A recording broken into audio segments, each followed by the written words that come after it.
Hello everyone and welcome back to the channel.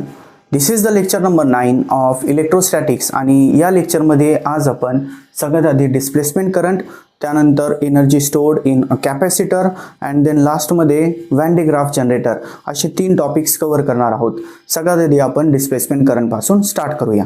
तर इथे यामध्ये आपण एक सिंपल कॅपॅसिटर कन्सिडर करणार आहे.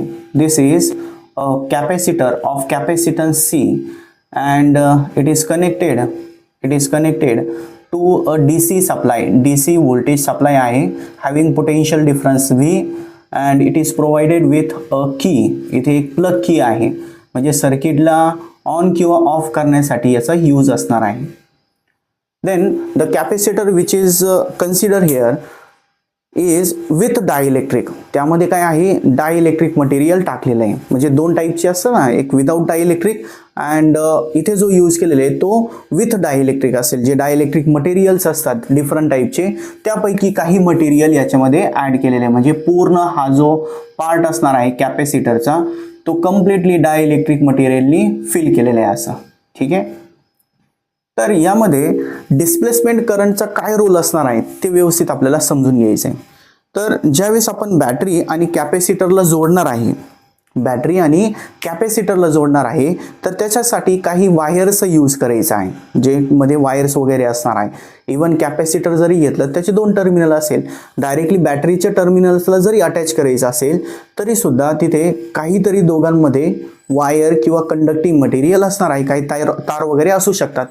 तर यामध्ये हा जो इकडचा कंडक्टिंग पार्ट आहे त्यामध्ये कंडक्टर आहे म्हणून त्यामध्ये फ्री इलेक्ट्रॉन्स अवेलेबल असणार आहे. काय असणार आहे, फ्री इलेक्ट्रॉन्स त्यामध्ये अवेलेबल असेल.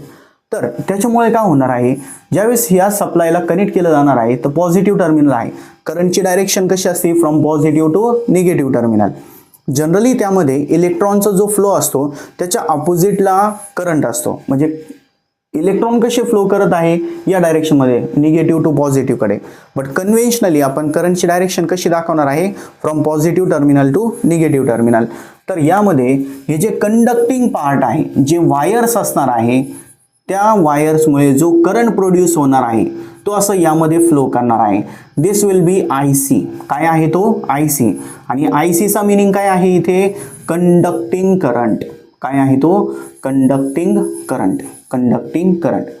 The current which is which flows through the conducting part of the wire is known as conducting current. Simple आहे त्याचा मिनिंग. ठीक आहे.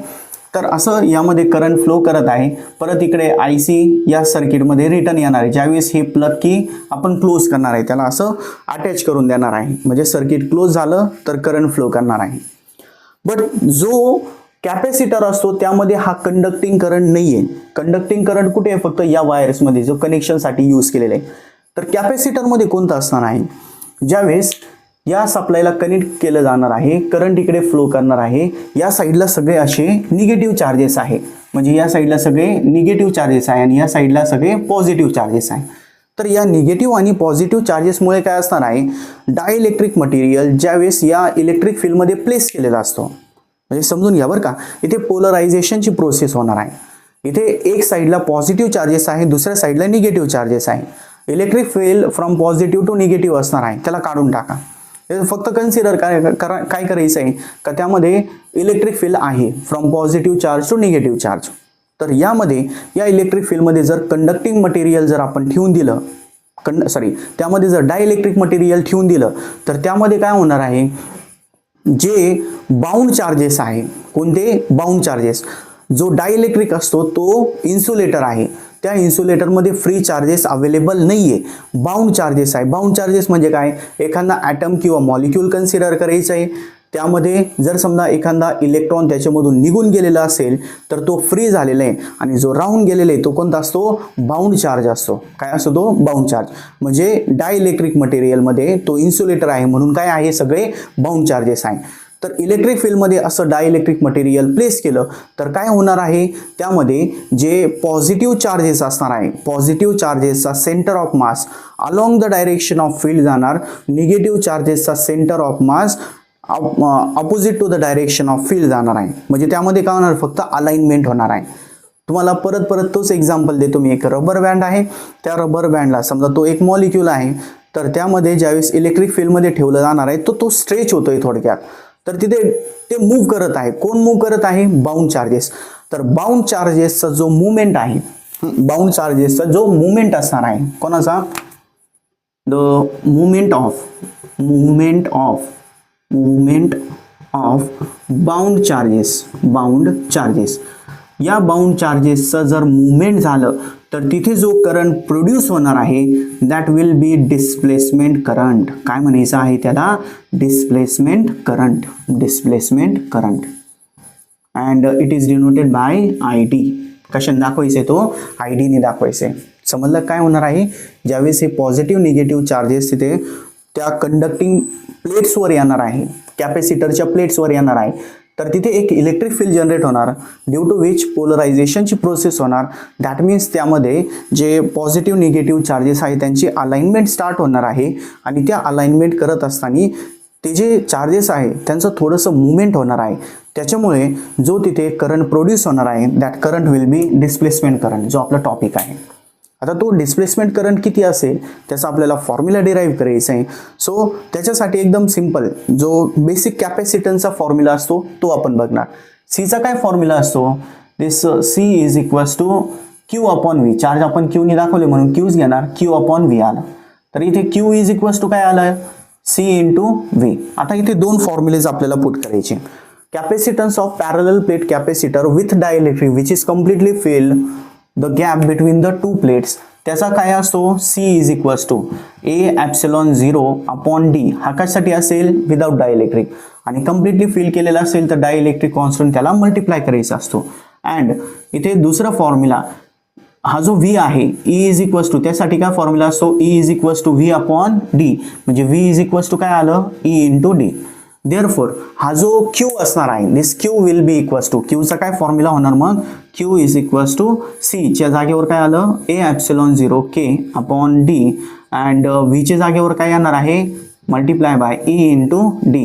सो डिवाइडचं D काय होणार? इथे कॅन्सल होणार. Q इज इक्वल्स टू काय आला इथे? A epsilon 0 K into E. हा त्याचा फॉर्म्युला आहे. त्याच्यानंतर इथे एक स्टेप घ्यायची आपल्याला. काय या इक्वेशनचा डेरिव्हेटिव्ह घ्यायचे, differentiate with respect to T. म्हणजे टीच्या रिस्पेक्टमध्ये याला डिफरन्शिएट करायचं आहे. दॅट मीन्स इथे काय येणार आहे? dq upon dt is equals to A epsilon 0 K. हे सगळे कॉन्स्टंट आहे बघा, हे सगळे काय आहे? कॉन्स्टंट आहे. Area of plate epsilon 0, permittivity of vacuum हे तर कॉन्स्टंटच आहे. त्यानंतर डायइलेक्ट्रिक कॉन्स्टंट त्या मटेरियलवर डिपेंड करणार आहे. चेंज होणारी क्वांटिटी कोणती? फक्त राईट साईडला, that is electric field. Electric field इथे चेंज होणार. आता परत एक क्वेश्चन येतोय का इलेक्ट्रिक फील्ड का बरं चेंज होणार? इथे बघा, त्यासाठीच इथे की दाखवली. की ज्यावेळेस क्लोज केली जाणार आहे त्या केसमध्ये काय होणार का जो करंट आहे, करंट किंवा जे चार्जेस असणार आहे ते 0 पासून मॅक्सिमम कडे जाणार आहे. 0 टू मॅक्सिमम कडे जात असताना त्यामध्ये चार्जेस इन्क्रीज होत चालले. दॅट मीन्स इथे इलेक्ट्रिक फील्ड पण इन्क्रीज होणार आहे. ठीक आहे. आणि जर सर्किट आपण ओपन केलं तर ते चार्जेस मॅक्सिमम पासून मिनिमम कडे येणार आहे. म्हणजे इलेक्ट्रिक फील्ड पण मॅक्सिमम टू मिनिमम, म्हणजे चेंज होणारी क्वांटिटी कोणती? फक्त त्यामध्ये electric field. So dq by dt काय असतो? दिस dq by dt is simply the current, rate of flow of charges is non as current. आणि तो करंट कुठे? सगळ्यात आधी इथे हा जो पार्ट आहे याच्यामध्ये चार्जेस फ्लो होत आहे त्याच्यामुळे करंट आलेलं. म्हणून इथे काय दाखवायचं? IC इक्वल्स टू काय आलं? A epsilon 0 K into DE by dt. And this is also equals to the दुसरं कोणतं याच्यामध्ये डिस्प्लेसमेंट करंट ID च्या इक्वल असणार आहे. हा कंडक्शन करंट आणि डिस्प्लेसमेंट करंट दोन्ही इक्वल असेल. का बरं? का त्यामध्ये जो कंडक्शन करंट आहे तो चार्जेस इन्क्रीज झाले किंवा फ्लो झाले म्हणून आलेले, आणि हा जो डिस्प्लेसमेंट करंट आहे तो कशामुळे आलेले? Electric field. जेवढी जास्त इलेक्ट्रिक फील्ड असेल, जेवढी स्ट्रॉंग इलेक्ट्रिक फील्ड असणार आहे तेवढं जास्त बाउंड चार्जेसचं अलाइनमेंट होणार आहे, ते मूव्ह करणार आहे आणि जेवढे जास्त ते मूव्ह करणार आहे तेवढं स्ट्रॉंग तिथे करंट प्रोड्यूस होणार. दॅट मीन्स का जे चार्जेसचा फ्लो आहे त्याच्यामुळे कंडक्शन ॲज वेल ॲज डिस्प्लेसमेंट करंट डिपेंड करत असतो, म्हणून दोन्ही पण इक्वल असणार आहे. हा त्याचा फॉर्म्युला. जर तिथे डायइलेक्ट्रिक कॉन्स्टंटची व्हॅल्यू 1 झाली तर त्या केसमध्ये A epsilon 0 dE/dt हा फॉर्म्युला त्यासाठी असणार आहे. समजलं का हा पार्ट? वन मोर टाइम समजून घ्या. ज्यावेळेस बॅटरीचा सप्लाय ऑन केलं जाणार आहे, जे करंट आहे त्यामध्ये कंडक्टिंग पार्टमध्ये जे वायर्स आहे त्यामध्ये फ्लो करणार आहे आणि चार्जेस फक्त या कॅपॅसिटरच्या कंडक्टिंग प्लेट्सवर येणार.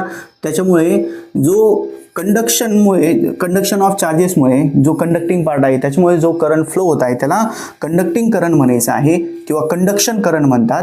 आणि जो कॅपॅसिटर आहे, कॅपॅसिटरवर पॉझिटिव्ह निगेटिव्ह चार्जेस सेपरेट झालेले, त्याच्यामुळे इलेक्ट्रिक फील्ड आहे. त्या इलेक्ट्रिक फील्डमध्ये डायइलेक्ट्रिक मटेरियल आहे, त्यामध्ये काय होणार, मग इलेक्ट्रिक फील्ड इन्क्रीज होत गेली, त्यामध्ये अलाइनमेंट इन्क्रीज होणार, बाउंड चार्जेसचा मुवमेंट जास्त होणार, त्याच्यामुळे जो करंट प्रोड्यूस होणार आहे त्याला काय म्हणायचं आहे, डिस्प्लेसमेंट करंट म्हणायचं आहे. कंडक्शन करंट आणि डिस्प्लेसमेंट करंट दोन्ही पण इक्वल असणार आहे. ठीक आहे, समजलं एवढं पार्ट? लिहायचं असेल तर स्क्रीन पॉज करा आणि लिहून घ्या. Now our next point is energy stored in a capacitor. म्हणजे कॅपॅसिटरचा सुरुवातपासून आपण बघतोय का it is a device which is use to store the electrical energy. पण तो इलेक्ट्रिकल एनर्जी का बरं स्टोअर करत आहे आणि त्याचबरोबर तो किती स्टोअर करणार आहे, कशावर डिपेंड करत आहे, हे सगळे क्वेश्चनचा आन्सर आपल्याला या टॉपिकमध्ये भेटणार आहे. सो फर्स्ट थिंग, जर आपण एखादा कॅपॅसिटर कन्सिडर करत आहे, म्हणजे काय केलं, इथे एक कॅपॅसिटर कन्सिडर केलं ऑफ कॅपॅसिटन्स C. एक कॅपॅसिटर आहे का ज्याचा कॅपॅसिटन्स C आहे. It is connected to a source of potential difference that is V. एक सोर्सला कनेक्ट केलेले आहे ज्याचा पोटेन्शियल डिफरन्स काय आहे, V एवढा आहे. तर याच्यामध्ये ज्यावेळेस चार्जेस फ्लो करत असतात, चार्जेस फ्लो होत असताना इथे चार्जेस स्टोअर होत आहे, त्याला चार्जिंगची प्रोसेस म्हणतात.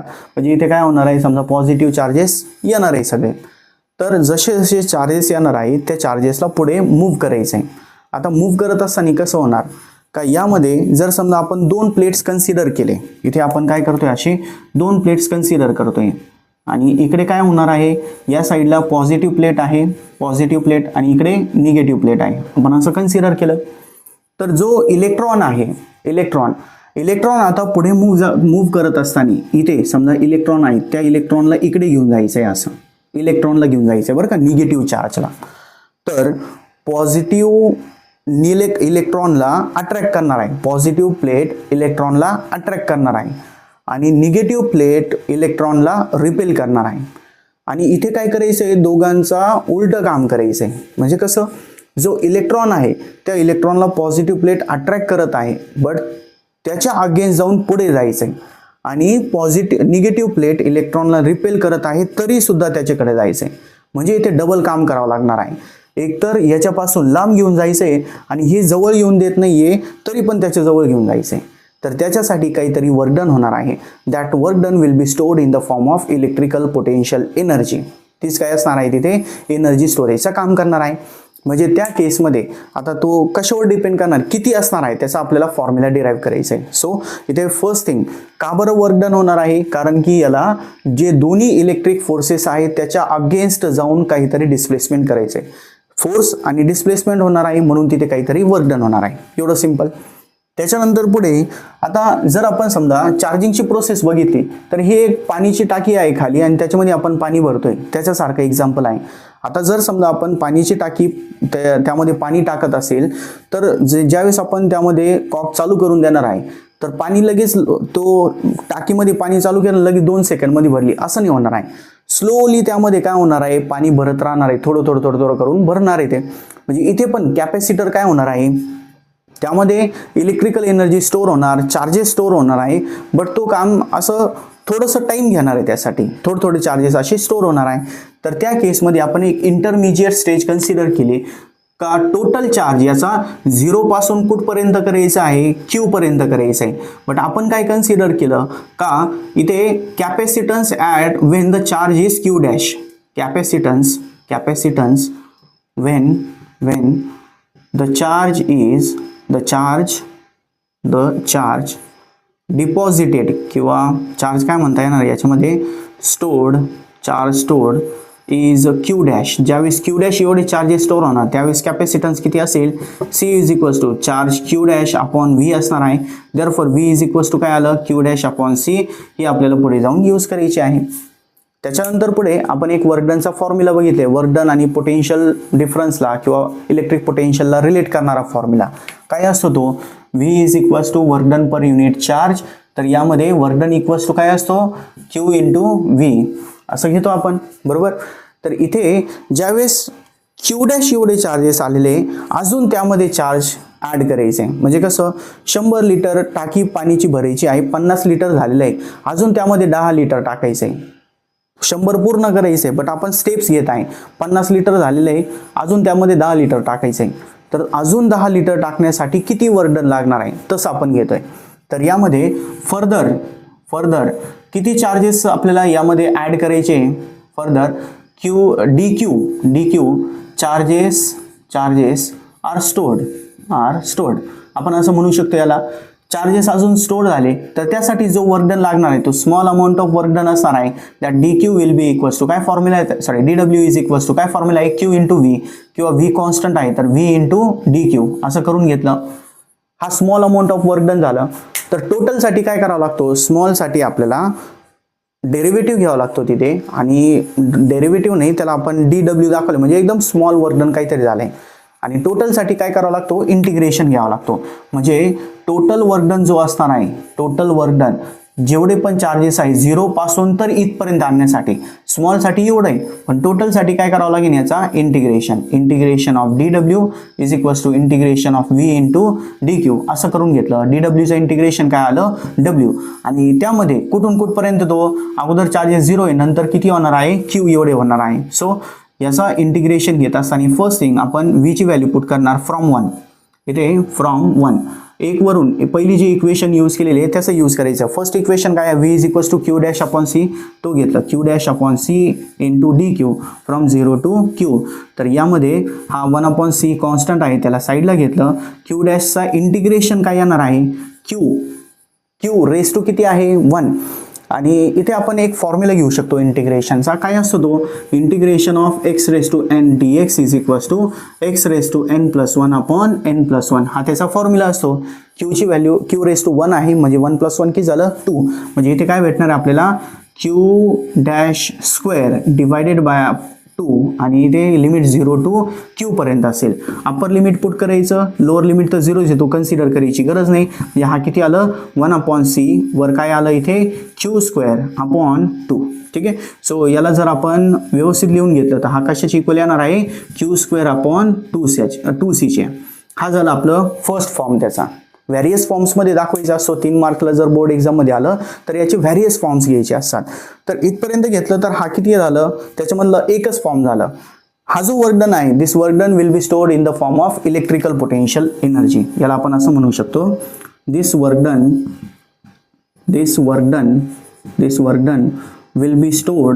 Will be stored in the form of कशाच्या फॉर्ममध्ये स्टोर होणार आहे तो, इलेक्ट्रिकल पोटेन्शियल एनर्जी. ठीक आहे. म्हणजे हा जो डब्ल्यू आहे तोच कशाच्या इक्वल दाखवायचं, यूच्या इक्वल. आता याचे व्हॅरियस फॉर्म्स घ्यायचे. कसे फॉर्म घेणार बघा. आता हा यूचा काय फॉर्म्युला भेटला आपल्याला, U is equals to Q square upon 2c आला. एकदा काय करायचं, सी ची व्हॅल्यू पुट करायची आणि एकदा क्यू ची व्हॅल्यू पुट करायची. जर आपण क्यू ची व्हॅल्यू बघितलं, क्यू इज इक्वल्स टू काय असतो, सी व्ही, हा पहिलं झालं. आणि दुसऱ्यांदा सी चा फॉर्म्युला पुट करायचा, काय C is equals to Q upon V. इथे सगळ्यात आधी जर आपण क्यू ची व्हॅल्यू पुट केली तर वर काय होणार आहे, C square V square upon 2c. म्हणजे एक सी काय झालं याच्यामध्ये कॅन्सल. आणि याला रिअरेंज करून घेतलं कसं लिहू शकतो आपण, हाफ सी व्ही स्क्वेअर, बरोबर. हा त्याचा सेकंड फॉर्म झालं जो जास्त करून यूज होत असतो. त्याच्यानंतर इथे सी ची व्हॅल्यू जर पुट केली तर यू इज इक्वल्स टू काय येणार आहे, क्यू स्क्वेअर अपॉन 2. सी च्या जागेवर काय आलं, क्यू अपॉन व्ही आलं, क्यू अपॉन व्ही. म्हणजे हा एक क्यू काय झालं याच्यामध्ये कॅन्सल. हा 1 अपॉन व्ही वर गेल्यानंतर मल्टिप्लाय झालं. म्हणजे इथे यू इक्वल्स टू किती आलं, हाफ क्यू व्ही. हा त्याचा थर्ड फॉर्म झाला. असे 3 फॉर्म्युलेज आपण इलेक्ट्रिकल पोटेन्शियल एनर्जीसाठी यूज करू शकतो. समजलं काय करायचं. सगळ्यात आधी आपण काय करणार, कॅपॅसिटरमध्ये क्यू डॅश एवढं चार्ज स्टोअर झालेलं आहे. तर त्याच्यासाठी किती त्याचा कॅपॅसिटन्स असेल त्याच्यावरून पोटेन्शियल किती आहे तो फाइंड आउट करून घेतला.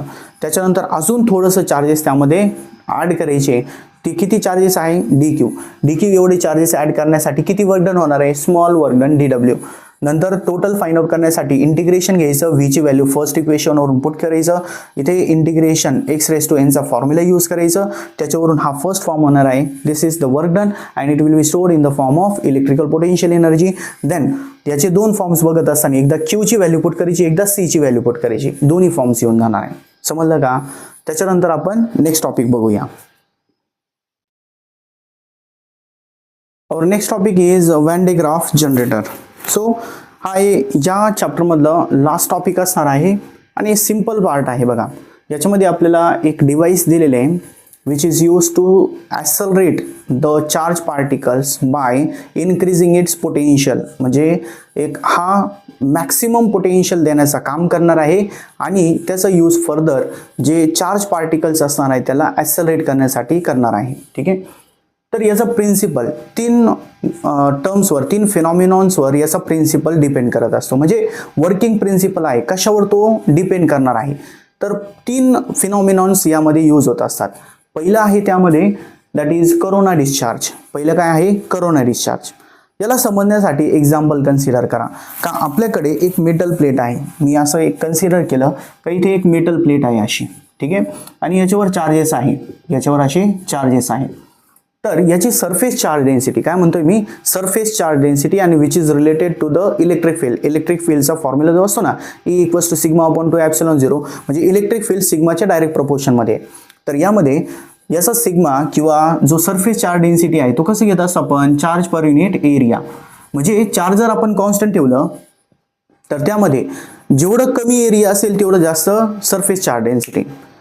एरिया कमी केलं तर सरफेस चार्ज डेन्सिटी इन्क्रीज होणार आहे. समजा आपण हा पेन कन्सिडर, इथे एक प्लेट कन्सिडर केली होती, त्याच्या जागेवर मी हा एवढं एक पेन कन्सिडर केलं. प्लेटच्या कम्पेअरमध्ये याची साईज कमी आहे, तर याच्यावर सेम चार्जेस ठेवले तर याच्यापेक्षा याची सरफेस चार्ज डेन्सिटी जास्त आहे.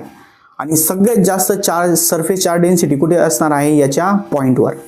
जेवढं कमी, जेवढं शार्प पॉईंट असणार आहे तेवढी स्ट्रॉंग तिथे सरफेस चार्ज डेन्सिटी असणार आहे आणि त्याच्यामुळे स्ट्रॉंग इलेक्ट्रिक फील्ड असणार आहे. आणि ती इलेक्ट्रिक फील्ड एवढी स्ट्रॉंग असते का ते एअर थ्रू एअरमध्ये जे चार्जेस असणार आहे किंवा जे एअर मॉलिक्युल्स असणार आहे त्यांना ते आयोनाइज करणार आहे आणि त्याच्यामधले जे चार्जेस आहेत त्यांना ट्रान्सफर करणार आहे. म्हणजे तिथे एअरला सुद्धा आयोनाइज करायची ॲबिलिटी त्याच्यामध्ये आलेली असते. म्हणजे यामध्ये पण शार्प एजेस जे असणार आहे, जे निडलचे पॉईंट सारखे असणार आहे, त्याची सरफेस चार्ज डेन्सिटी एवढी जास्त असेल शॉर्टमध्ये का ते एअरला सुद्धा कंडक्टिंग बनवणार आहे, त्याच्यामधून चार्जेस काढून पुढे ट्रान्सफर करणार आहे ते. ठीक आहे, त्याला म्हणायचं आहे corona discharge. Second, the principle is it depends on the phenomenon that the charge which is given to a hollow conductor is transferred to its outer surface only. जर एक फुटबॉल आहे तो कंडक्टिंग बनवला, आपण मेटलनी बनलेला आहे असं कन्सिडर केलं, चार्जेस जर दिले तर ते कुठे डिस्ट्रीब्यूट होणार आहे? फक्त त्याच्या आउटर सरफेसला, आणि ते युनिफॉर्म डिस्ट्रीब्युशन असेल. युनिफॉर्म म्हणजे काय? सेम डिस्टन्सवर सेम चार्जेस ठेवलेले असणार आहे. आणि थर्ड कशावर डिपेंड करत आहे? जेवढे जास्त आपण कंडक्टरला चार्जेस प्रोव्हाइड करणार आहे, जेवढं जास्त चार्ज इन्क्रीज करणार आहे तेवढं जास्त पोटेन्शियल त्याचा इन्क्रीज होणार आहे. कंडक्टरचा चार्ज इन्क्रीज केलं तर पोटेन्शियल पण इन्क्रीज होणार आहे. तर याचा आता कन्स्ट्रक्शन बघायचं आहे, काय काय असतं यामध्ये. सिंपल आहे बघा.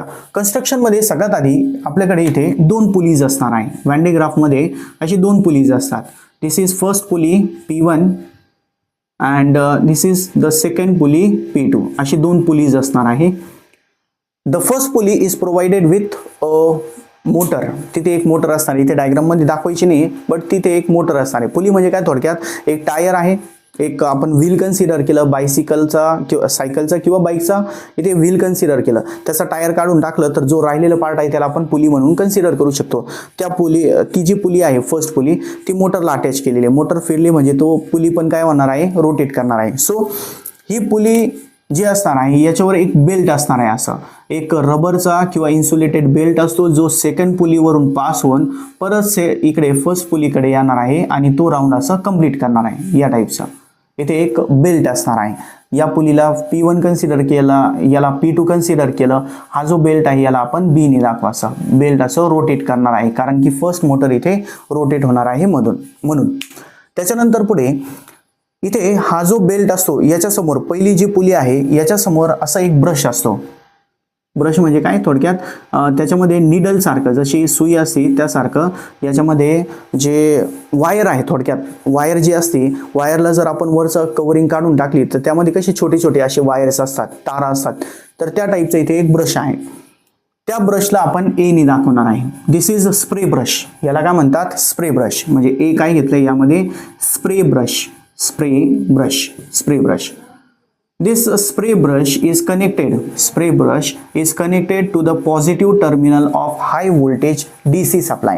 इथे हा जो स्प्रे ब्रश असणार आहे हा एक हाय व्होल्टेज DC सप्लायला कनेक्ट केलेला आहे. असं पॉझिटिव्ह टर्मिनल आहे, पॉझिटिव्ह टर्मिनल कोणाचा आहे, high voltage DC supply, high voltage DC supply, त्या DC सप्लायला कनेक्ट करून दिलेले आहे, पॉझिटिव्ह टर्मिनल याचा. तर याच्यामध्ये याला जर पोटेन्शियल जर भेटलं, याला सप्लाय जर भेटलं, तर यामध्ये जे नाईफ फेजेस आहे, जे तिथे पॉइंटेड कंडक्टर्स असणार आहे. पॉइंटेड म्हणजे सुईसारखं जे पुढचं पार्ट असणार आहे कंडक्टरचा, तो तिथे जर समजा चार्जेस जर आले, इलेक्ट्रिक फील्ड इन्क्रीज होणार आहे due to increase in surface charge density, ते एअरला आयोनाइज करणार आहे, त्याच्यामुळे याच्यावर पॉझिटिव्ह चार्जेस येणार असे, आणि ते पॉझिटिव्ह चार्जेस स्प्रे होऊन कुठे गेले, थोडक्यात या ब्रशवर गेले असे, या बेल्टवर गेले. आता बेल्ट तर रोटेट करत आहे, तो इन्सुलेटर आहे, म्हणून हे चार्जेस कुठे होणार आहे, थोडक्यात त्याच्यावर बसणार आणि पुढे जाणार आहे, असे पुढे गेले. आता पुढे गेल्यानंतर इथे दुसरं एक अजून ब्रश असणार आहे, सेम तसंच इथे एक ब्रश असणार आहे, बट हा जो असणार आहे दिस इज कलेक्टिंग ब्रश. हा कोणता असणार आहे, कलेक्टिंग ब्रश. तो त्याला अटॅच असतो किंवा थोडेसे गॅपवर असतो, जेणेकरून जे चार्जेस आहे ते कुठे ट्रान्सफर होणार आहे, या ब्रशच्या थ्रू, कंडक्टिंग आहे म्हणून या ब्रशमध्ये ट्रान्सफर होणार. And this brush is connected, this collecting brush is connected to hollow dome shaped metallic conductor. ते डोम शेपमध्ये असेल, म्हणजे या टाईपचा असं डोम शेपमध्ये हॉलो आहे, थोडक्यात अर्ध फुटबॉल आपण घेऊ शकतो. ठीक आहे, असं अर्ध फुटबॉल आहे, त्याला तो कनेक्टेड आहे, आणि त्याचे इथे दोन टर्मिनल्स आपण कन्सिडर करू शकतो. डोम शेप म्हणजे काहीतरी सपोर्ट वगैरे असतो, कारण की तो हवेमध्ये तर राहणार नाहीये, काहीतरी त्याला सपोर्ट पाहिजे, तर तो सपोर्टला इथे काहीतरी दिलेला असणार आहे. ठीक आहे, म्हणजे चार्जेस या कलेक्टिंग ब्रशच्या थ्रू कुठे ट्रान्सफर होणार आहे, या डोम शेप्ड मेटॅलिक हॉलो कंडक्टरमध्ये, त्याच्या सरफेसवर. आता इथे पहिला जो पार्ट होता त्याच्यावर करोना डिस्चार्जचा फिनॉमिनन यूज झाला, करोना डिस्चार्जचा.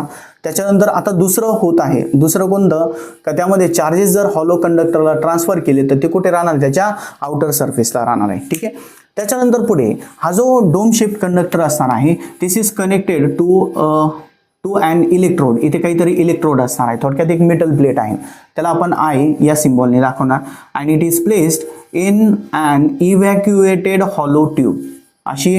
अशी ट्यूब घेतलेली आहे का त्यामध्ये व्हॅक्यूम क्रिएट केलेले आहे. ठीक आहे, and this whole assembly is placed in a steel chamber. असं एक स्टील चेंबर असणार आहे, त्याच्यामध्ये हे प्लेस केलेला असतो. And this steel chamber is, याला आपण एसने दाखवणार आहे, steel chamber has pressurised nitrogen gas. यामध्ये काय असणार आहे, नायट्रोजन गॅस असणार आहे, nitrogen gas along with some freon gas पण स्मॉल अमाऊंटमध्ये यामध्ये प्रेझेंट असणार आहे. ठीक आहे, असं त्याचं कन्स्ट्रक्शन दिलेलं आहे. ठीक आहे, सिंपल आहे. त्याच्यानंतर पुढे यामध्ये हा जो स्प्रे ब्रश असतो, या स्प्रे ब्रशच्या समोर एक मेटॅलिक कंडक्टर ठेवलेला असतो, म्हणजे थोडक्यात काही मेटॅलिक प्लेट आहे तिथे. This metallic plate is connected to this chamber. हे जे चेंबर आहे स्टील चेंबर त्याला अटॅच असतो, आणि हा टोटल जो असणार आहे this is connected to the negative terminal of the battery high voltage supply. आणि पुढे जाऊन समजा जे निगेटिव्ह चार्जेस वगैरे असणार आहे किंवा एक्सेस चार्जेस जे असणार आहे ते अर्थला कनेक्ट केलेले असतात. हा निगेटिव्ह पार्ट झाला इथला. ठीक आहे, आणि ही जे इव्हॅक्युएटेड चेंबर असणार आहे इथे हाय पोटेन्शियल असणार आहे आणि इथे या केसमध्ये इथे ग्राउंडला कनेक्टेड म्हणजे इथे किती असणार आहे, 0 पोटेन्शियल असणार आहे. ओके, या टाईपचं याचं कन्स्ट्रक्शन आहे. समजलं कन्स्ट्रक्शन. तर यामध्ये काय होणार बघा, थोडक्यात हाय व्होल्टेज सप्लाय आहे, त्याच्या पॉझिटिव्ह टर्मिनलला एक स्प्रे ब्रश अटॅच केलेले, तिथे कोरोना डिस्चार्जचा प्रिन्सिपल यूज होणार जे एअरला आयोनाइज करणार आहे. मी कन्स्ट्रक्शन आणि वर्किंग दोन्ही पण सांगतोय आता. तर यामध्ये चार्जेस काय होणार आहे, तिथे एअरला आयोनाइज करणार आहे ड्यू टू कोरोना डिस्चार्ज. यामध्ये काय झालं, सरफेस चार्ज डेन्सिटी खूप जास्त आहे म्हणून एअर आयोनाइज झाली, त्याच्यामध्ये चार्जेस प्रोड्यूस झाले. ते चार्जेस कुठे ट्रान्सफर झाले, बेल्टवर. बेल्ट कंटिन्युअसली फिरत आहे तिथे, त्या केसमध्ये चार्जेस काय होणार आहे, या बेल्टच्या थ्रू, इन्सुलेटर आहे म्हणून ते त्याच्यावरच राहणार आहे, बेलच्या थ्रू पुढे जाणार. इथे ते चार्जेस जे पॉझिटिव्ह चार्जेस आहेत ते कलेक्टरच्या थ्रू, कलेक्टिंग ब्रश जो असणार आहे त्याच्या थ्रू कुठे ट्रान्सफर होणार आहे, हॉलो मेटॅलिक डोम शेप कंडक्टरमध्ये. तिथे सेकंड प्रॉपर्टी यूज होणार का, चार्जेस जे हॉलो स्पेअरला किंवा हॉलो कंडक्टरला दिले जातात ते कुठे राहणार, फक्त त्याच्या आउटर सरफेसला, आणि त्या आउटर सरफेसमध्ये तो युनिफॉर्म चार्ज डिस्ट्रीब्युशन दाखवणार. त्याच्यानंतर हे कुठे ट्रान्सफर होणार आहे, एक इलेक्ट्रोडला. इथे एक इलेक्ट्रोड असणार आहे किंवा काहीतरी तिथे आपण थोडक्यात एक मेटलचा काहीतरी पार्ट ठेवलेले तिथे येणार आहे सगळे. तर त्याच्यानंतर इथे हा कुठे ठेवलेला असणार आहे, एक इव्हॅक्युएटेड ट्यूबमध्ये ठेवलेला असणार आहे एक पार्ट याचा कंडक्टरचा, मध्ये काहीच नाही, आणि डायरेक्टली हे कुठे कनेक्ट केलेला असणार आहे, निगेटिव्ह टर्मिनल किंवा जो ग्राउंड केलेला असणार आहे त्याला अटॅच असणार आहे. इथे एक्सेस चार्जला रिमूव्ह करण्यासाठी म्हणजे ज्याची गरज नाही त्याला काढून टाकण्यासाठी हा जो मेटल प्लेट आहे, एक मेटल प्लेट डायरेक्टली या निगेटिव्ह टर्मिनलला कनेक्ट केलेले असते. ठीक आहे, असं त्याचा कन्स्ट्रक्शन. आता वर्किंगमध्ये काय झालंय, चार्जेस इथपर्यंत आलेले आहे, चार्जेस या ब्रशचे थ्रू इथे आले. यामध्ये डोमचा जो शेप आहे त्याच्यामध्ये जो हॉलो आहे त्याच्यामुळे काय होणार आहे, चार्जेस फक्त त्याच्या सरफेसवर आहे. जेवढे जास्त चार्जेस त्यामध्ये डिपॉझिट होणार तेवढं जास्त त्याचा पोटेन्शियल यूज इन्क्रीज होणार आहे. थर्ड प्रिन्सिपल यूज झाला.